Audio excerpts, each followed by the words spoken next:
திரு சையத் ஹஃபீஸ், இங்க திமுக கூட்டணி ஸ்ட்ராங்கா இருக்கு. அது தமிழ்நாட்டை பொறுத்த வரைக்கும் கடந்த தேர்தல்களில் இருந்த அந்த கூட்டணி அப்படியே தொடருது. இந்தியா கூட்டணியோடு இப்போ இணைந்து செயல்படுறீங்க. மக்களவை தேர்தலை பொறுத்த வரைக்கும் சீட் ஷேரிங் உள்ளிட்ட எல்லா விவகாரங்களையும் தேசிய அளவில் முடிவெடுக்க வேண்டிய ஒரு சூழலா இருக்கு. இங்க கூட்டணி பிளவு ஏற்பட்ட போது, அதிமுக தேசிய ஜனநாயக கூட்டணியிலிருந்து அதிமுக வெளிவந்த போது நிறைய கட்சிகள் திமுக கூட்டணியிலிருந்து அதிமுகவுக்கு போயிருவாங்க அப்படிங்கிற மாதிரியான விஷயங்கள்லாம் சொல்லப்பட்டது. இன்னும் உறுதி செய்யப்பட்ட பிறகாக வரையும் நடக்கலாம். ஏன் அவசரப்படுறீங்க, வெயிட் பண்ணுங்கிற அளவுக்கு இருக்கு. அப்படியான சூழல் இருக்கா? நிச்சயமா அப்படிப்பட்ட ஒரு சூழல் கிடையாது. அதுக்கான பதில் அண்ணன் ரவீந்திர துரைசாமி அண்ணன் சொன்னதுலயே இருக்கு. அதாவது அதிமுகவுக்கும் பாஜகவுக்கும் இந்த கூட்டணி பிளவுன்றது கொள்கை ரீதியாகவா, இல்ல பாலிசி ரீதியாகவா, இல்ல பிரின்சிபல் ரீதியாகவா, இல்ல சில திட்டங்களின் அடிப்படையிலையா அப்படின்றது இன்னுமுமே வெளிப்படையா ரெண்டு பேரும் பேசிக்கல. இன்னைக்கு நடந்து கொண்டிருக்கக்கூடிய அதிமுக அதிகாரப்பூர்வமா சொன்ன வரைக்கும் அவர்கள் கொடுத்த ஸ்டேட்மெண்ட் அப்படிங்கிறது தொண்டர்கள் எடுத்த முடிவு. தலைவர்களை எல்லாம் வந்து எதுக்காக தொண்டர்கள் எடுத்தாங்க? பாஜக கொண்டு வரக்கூடிய இந்த தமிழ்நாட்டுக்கு எதிரான ஸ்டாண்டு, கவர்னர் பண்ற வேலையை பாஜக கண்டிக்காதது, தொடர்ந்து நிதி பகிர்வுல தமிழ்நாடு வந்து வஞ்சிக்கப்படுறது, அல்ல அவங்க கொண்டு வரக்கூடிய பெரும்பான்மை வாதம், இதெல்லாம் பிடிக்கலன்றதுக்காக நாங்க கூட்டணியில விட்டு வெளியே வரோன்ற ஏதாவது ஒண்ணு சொன்னாங்களா? இல்ல வெளியே வந்துட்டு ஆமா சிஏஏ என்ஆர்சி வந்து சிறுபான்மை சமூகத்துக்கு எதிரானதுதான், பாஜக செய்தது மிகப்பெரிய தவறு, அதை வந்து நாங்க இப்ப வருத்தம் தெரிவிச்சுக்கிறோன்ற மாதிரி ஏதாவது சொன்னாங்களா? அப்ப கொள்கை ரீதியாக பாஜகவுக்கு இவருக்கு முரண் கிடையாது. இன்னைக்கு இவர் சொன்ன மாதிரி இவங்க நம்பர்ஸோட நிக்கிறாங்க. நீ பெரிய கட்சியா நான் பெரிய கட்சியான்ற பஞ்சாயத்துல அதிமுகவும் பாஜகவும் விலகி நிக்குது. ஆனா இங்க நமக்கு அப்படி கிடையாது. இந்தியா கூட்டணியை பொறுத்தவரையில ஒரு நரேட்டிவ் இருக்குது. நம்ம எதுக்காக இந்த கூட்டணியை அமைச்சிருக்கோம், களத்தை அமைச்சிருக்கோன்றதுக்கு எல்லாருக்குமே ஒரு ரீசன் இருக்குது. சமீபத்தில் நடந்த இந்த பாராளுமன்றத்தில் 140 பேர் சஸ்பெண்ட் விவகாரம் எடுத்துக்கோங்க. இதை விட ஒரு பெரிய ஜனநாயக படுகொலை இந்தியாவில் நடந்தது கிடையாது. வெறும் ஒரு காரணத்தை சொல்லி வெளியேற்றிட்டு இந்தியாவுடைய அடிப்படை கட்டமைப்பை மாற்றக்கூடிய கிரிமினல் சட்டங்களை மாத்துறீங்க. அதுல எதிர்கட்சி பெரும்பான்மை இல்ல, பெரும்பான்மையான எதிர்கட்சி உறுப்பினர்களை வெளியேற்றிட்டு பண்றீங்க. அப்ப இன்னைக்கு ப. சிதம்பரம் சொல்றாரு இந்த புது கிரிமினல் சட்டம் ஏழைகளுக்கு எதிரானது. இதை பத்தி விவாதமே நடத்த முடியல. உச்ச நீதிமன்றம் சொல்லுது இங்க நீங்க நியமிக்கக்கூடிய தேர்தல் ஆணையர்கள் விவகாரத்துல ஒரு வெளிப்படைத்தன்மை வேணும், நேர்மை வேணும். அதுக்கு பிரதமர், எதிர்கட்சி தலைவர், உச்ச நீதிமன்ற தலைமை நீதிபதி அப்படின்னு ஒரு வரையறையை கொடுத்த பிறகு அந்த சட்டத்தை மாத்துறாங்க. அப்ப இந்த மாதிரி இந்தியாவுக்கு ஜனநாயக ஆபத்து இருக்கிறது அப்படின்ற ஒரு நேர்கோட்டில் இந்தியா கூட்டணி அமைஞ்சிருக்குது, வலுவா இருக்குது. ஆனா இப்படிப்பட்ட ஒரு காரணம் அதிமுக வெளியே பாஜக இருந்து வெளியே வந்ததுக்கு இதுவரையும் தெளிவா சொல்லல. நான் இந்தியா கூட்டணி தொடர்பான சில கேள்விகள் இருக்கு. பிரதமர், உள்துறை அமைச்சர் உள்ளிட்டோர்லாம் விமர்சனம் வச்சிருக்காங்க. நம்ம அடுத்தடுத்த சுற்றுகளில் பேசலாம். ரவீந்திரன் துரைசாமியினுடைய அந்த முதற்கட்ட பார்வையிலிருந்து என்னுடைய கேள்வி என்ன அப்படின்னா, இப்போ இந்தியா கூட்டணி அப்படின்னும் போது தேசிய அளவிலான ஒரு சீட் ஷேரிங் அப்படிங்கிறது மக்களவை தேர்தலை பொறுத்த வரைக்கும் தமிழ்நாட்டில் இருக்கும். அப்படியான சூழலில் அதிமுகவும் பாஜகவும் இங்க தேர்தலில் கையில் எடுக்க போவது அப்படிங்கிறது ஆன்டி இன்கம்பன்சி, அரசுக்கு எதிரான ஒரு அதிருப்தி மனநிலை அப்படிங்கிறது. இந்த 2.5 ஆண்டு கால இந்த திமுக ஆட்சியினுடைய நடவடிக்கைகளை அவர்களை கையில் எடுக்க போறாங்க. அப்படியான சூழல்ல கூட்டணியினுடைய உறுதித்தன்மை அப்படிங்கிறது உங்களுக்கான வெற்றி வாய்ப்பை உறுதி செய்யும் இல்ல? அதாவது ஃபர்ஸ்ட் இவங்க 2.5 வருஷம் ஆன்டி இன்கம்பன்சின்றதே களத்துல மக்கள் கிட்ட இல்ல. அதாவது மழை வெள்ளத்துல அவர்களுடைய ஆதங்கத்தை கொட்டுறது, ஒரு இயற்கை பேரிடர், அந்த ட்ராமான்னு சொல்லுவாங்க, அந்த ட்ராமால இருந்து வெளியே வர எல்லா விக்டிம்ஸும் ஃபர்ஸ்ட் ஆதங்கத்தை தான் கொட்டுவாங்க. இப்ப இந்த ஆதங்கம் கடந்த காலங்களில் ஒரு பேரிடர் வரும்போது ஆட்சியாளர்கள் இல்ல அது ஆதங்கம் இருந்துச்சு. ஆனா அதுக்கு அப்புறம் அரசு எடுக்கக்கூடிய நடவடிக்கைகள், அவர்களுக்கு நிவாரண வசதிகளை ஏற்படுத்தி தருவது, அதுக்கு பின்னாடி அரசுடைய அணுகுமுறை என்பது அந்த ஆதங்கத்தை, அந்த கோவத்தை தணிக்கும். அந்த வேலையை திமுக செஞ்சுக்கிட்டு இருக்கு. தொடர்ந்து இவங்க இல்லாத ஆன்டி இன்கம்பன்சின்ற ஒரு நரேட்டிவ் செட் பண்றாங்க. அதுக்கும் இந்த பாராளுமன்ற தேர்தலுக்கும் சம்பந்தம் கிடையாது. இங்க வெரி டிஸ்டிங்டிவாவே மக்கள் ஓட்டு போடுவாங்க.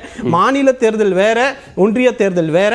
இன்னைக்கு தமிழ்நாட்டுக்கான உரிமைகள், பல பிராந்திய பிரச்சனைகள், கூட்டாட்சி தத்துவத்திற்கு எதிராக தொடர்ந்து இந்த ஒன்றிய அரசும் ஒன்றிய அரசால் நியமிக்கப்படக்கூடிய ஆளுநர்களும் வைக்கக்கூடிய நடவடிக்கைகளுக்கு எதிராக ஒரு வலுவான ஒரு அரசியல் கூட்டணி வேண்டும் அப்படின்றதுதான் இங்க இருக்கக்கூடிய நிலைப்பாடு. அப்ப அதனாலதான் இந்த கூட்டணி பல சமரசங்கள் தேசிய அளவில் நடந்திருக்கு. இப்ப சமரசமற்ற கூட்டணின்னு சொல்லல. இப்ப இந்த கூட்டணிக்கு பல முரண்களோடு சேர்ந்திருக்காங்க, காமன் மினிமம் ப்ரோக்ராமோட சேர்ந்திருக்காங்க. தமிழ்நாட்டை பொறுத்தவரையில நம்ம இன்டாக்டா இருக்கக்கூடிய கூட்டணி 2016க்கு பிறகு நடந்த எல்லா தேர்தலையும் இந்த கூட்டணி அப்படியே தான் இருக்கு. அந்த கூட்டணியில எந்த சலசலப்பும் இல்ல. சலசலப்பு இல்ல, அதுல மாற்று கருத்து இல்ல. இப்ப யார் வருவாங்க, அதனால் யார் போவாங்க அப்படிங்கிற கேள்விகள் எழுகிற போது அந்த சலசலப்பு வருமா? இல்ல அந்த முயற்சியை எடப்பாடி பழனிசாமி எடுத்தார். நான் கூட்டணியை விட்டு வெளியே வந்துட்டேன், நான் பாஜகவுக்கு எதிரானவன் ஒரு அறிக்கை விட்ட உடனே பல பேர் எடப்பாடி பழனிசாமியை நோக்கி வருவாங்க, அவர் ஒரு நம்பிக்கை நட்சத்திரமா பார்ப்பாங்க அப்படின்னு அவர் போட்ட ஒரு தப்பான கணக்கு. ஆனா வெறும் வாய்ஜாலங்களாலோ வெறும் வார்த்தைகளாலோ நீங்கள் நடைமுறைப்படுத்தாமல் ஒரு பாஜக எதிர்ப்ப வெறும் வார்த்தையால எடப்பாடி பழனிசாமி மட்டும் அறிக்கையின் மூலமாக கட்டமைக்கிறாரு. இன்னைக்கு தமிழ்நாட்டுக்கான பிரச்சனை பொருளாதாரம் வரல, நிதி கொடுங்க, பேரிடர் நிதி கொடுங்க அப்படின்றதுல நீங்க மிகப்பெரிய ஒரு ஸ்டேட்மெண்ட் நிர்மலா சீதாராமன் அவருக்கு கொடுத்தாங்க. தமிழ்நாட்டு மக்கள் கொந்தளிச்சாங்க.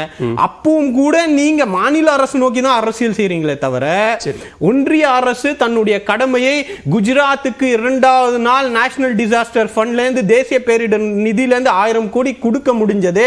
அந்த மாதிரி தமிழ்நாட்டுக்கு ஒரு 200 கோடி ஒரு 300 கோடி கொடுக்க முடியல. ஏன் கொடுக்கலன்ற கேள்வியை பாஜகவை நோக்கி கேட்காம நான் பாஜகவுக்கு எதிரான ஒரு கூட்டணியை அமைப்பேன் அப்படின்னு சொல்றத பொதுக்குழுல பேசும்போது அதற்கான விளக்கத்தை சொல்றாரு. மாநிலங்கள அவங்க மாற்றாந்த எந்த கட்சி வந்தாலும் மாற்றாந்த மனப்பான்மையோட தான் நடக்கிறாங்க. இதுதான் பாஜகவுடைய ஸ்டாண்ட நியாயப்படுத்துற வேலை. காங்கிரஸ் இருந்தாலும் இதான் செய்யும்னா இன்னைக்கு பிரச்சனை என்ன? இன்னைக்கு ஆட்சியாளர்கள் கிட்ட கேட்டு வாங்குறது. நான் எக்ஸாம்பிளோட சொல்றேன். யாரா இருந்தாலும் கொடுக்கல, அப்புறம் எப்படி மோடி குஜராத்துக்கு கொடுத்தார் 2020ல? அந்த உதாரணத்தை பார்த்து கேட்கிறேன். அப்படி கொடுக்க முடிஞ்ச ஒன்றிய அரசால தமிழ்நாட்டுக்கு கொடுக்க முடியலையேன்னு கேட்க முடியல. காங்கிரஸ் செய்யல, பரவாயில்ல. இன்னைக்கு ஆட்சியில் இருக்கிறவங்க கிட்ட கேட்காம தடுக்கிறது ஏன் அந்த மௌனம் இருக்கு? இதுக்கு தான் நான் சொல்றேன். இந்த மௌனம் என்பது பாஜகவும் சரி அதிமுகவும் சரி ஒரு விதமான ஒரு புரிந்துணர்வோடு திமுகவுடைய வாக்குகளை பிரிப்பதற்காக இந்த கூட்டணியை உடைப்பதற்காக எடுத்த முடிவே தவிர அவங்க உளமாற இன்னும் ஒரு காம்ப்ரமைஸோட ஒரு ஷேடோ ஃபைட் மாதிரி மக்களை ஏமாத்திக்கிட்டு இருக்காங்க. இது தொடர்ந்து பாஜகவுடைய நடவடிக்கையிலும் தெரியுது, அதிமுகவுடைய நடவடிக்கையிலும் தெரியுது. ஏன்னா ஒவ்வொரு வழக்குக்கும் நீங்க இன்னுமே சாங்ஷன் கொடுக்க மாட்டேங்கிறார் கவர்னர். அப்ப அது என்ன காட்டுது? இல்ல இவங்க தமிழ்நாட்டுடைய முக்கிய பிரச்சனையில ஒன்றிய அரசு செய்யக்கூடிய தவறுகளை சுட்டி காட்டாம இவங்க மௌனம் காக்குறது. இந்த 2 மௌனங்களும் உள்ள ஏதோ ஒரு அக்ரிமெண்ட் போட்டு வேலை பார்த்துட்டு இருக்காங்க. அடுத்த சுற்றுகள் திருப்பிரியன் இங்க சையத் என்ன சொல்றாரு அப்படின்னா, மக்கள் குறிப்பா வாக்காளர்களுக்கு வந்து கிளாரிட்டி இருக்கு. மக்களவை தேர்தலுக்கு வாக்களிக்க போறோம், யாரை தேர்ந்தெடுக்க போறோம், சட்டமன்ற தேர்தலுக்கு வாக்களித்தால் யாரை தேர்ந்தெடுக்க போகிறோம்ங்கிற கிளாரிட்டி இருப்பதன் அடிப்படையில் எங்களுடைய கூட்டணி என்பதும் தெளிவாக இருக்கிறது. அதன் அடிப்படையிலான வியூகமும் அப்படித்தான் இருக்கும் அப்படிங்கிறாரு. அது சரியான பார்வையா? அதாவது வந்து மக்கள் வந்து பார்லிமெண்ட் எலெக்ஷன் சட்டமன்ற எலெக்ஷன் ரெண்டுத்தையும் வித்தியாசப்படுத்தி தான் பார்ப்பாங்க. அதனால் வந்து எடப்பாடி அவர்கள் சொல்கிற மாதிரி வந்து ஏதோ நாங்கள் மாநில நலன்களுக்காக பாடுபடுவோம், மக்கள் எங்களுக்கு ஓட்டு போடுவாங்கன்னா வந்து ஒரு ஃபோக்கஸ் இல்லாத ஒரு பிரச்சாரமாக அது இருக்கும். அது ஆக்சுவலாக ஜெயலலிதா பண்ணினாங்கன்னா அவங்க ஒரு செல்வாக்கு மிக்க ஒரு தலைவராக இருந்தாங்க. ஸோ நாளைக்கு ஏதாவது ஒரு கூட்டணி அரசாங்கத்தில் அவங்களுக்கான வாய்ப்புகள் இருக்குதுன்னு நினச்சி மக்கள் ஓட்டு போட்டுக்கலாம். பட் எடப்பாடி வந்து இன்னும் பிரிஞ்சு வந்த பிறகு அவருடைய ஓட் பேங்க் என்னன்னே நமக்கு தெரியல. ஆக்சுவலாக ஏடிஎம்கே ஸ்பிளிட்டுக்கு அப்புறம் அவருடைய ஓட் பேங்க் சவுத்தில் என்ன இருக்குது, டெல்டா என்ன இருக்குன்னா நமக்கு தெரியல. ஆக்சுவலாக கோயம்புத்தூர்லேயே வந்து பாஜகவும் அதிமுகவும் பிரிஞ்சிருந்ததுன்னா அங்கே எப்படி ஓட்டுகள் பிரியும் நமக்கு சொல்ல முடியாது. ஸோ திமுக கூட்டணியை பொறுத்த மட்டும் இன்டாக்டாக இருக்குது. எக்ஸப்ட் ஐஜேகே மட்டும் அதுலேருந்து விலகி போவாங்கன்றது தான் என்னுடைய பாயிண்ட். கமல் உள்ள ஒருவர் அதுக்கு பதிலாக அது இன்டாக்டாக இருக்குது. ஏடிஎம்கே கூட்டணி 21 பார்க்கும்போது ஏடிஎம்கே பிளவுபட்டு கிடக்கு. அது வந்து பிளவுபட்டு கிடக்குன்னா பொதுக்குழு உறுப்பினர்கள் எம்எல்ஏக்கள் எல்லாம் இவர் பின்னாடி இருக்கலாம். பட் கீழ் கிரவுண்ட் லெவலில் அவருக்கு என்ன ஆதரவு இருக்குன்றதை எலெக்ஷன் தான் நமக்கு சொல்லணும்.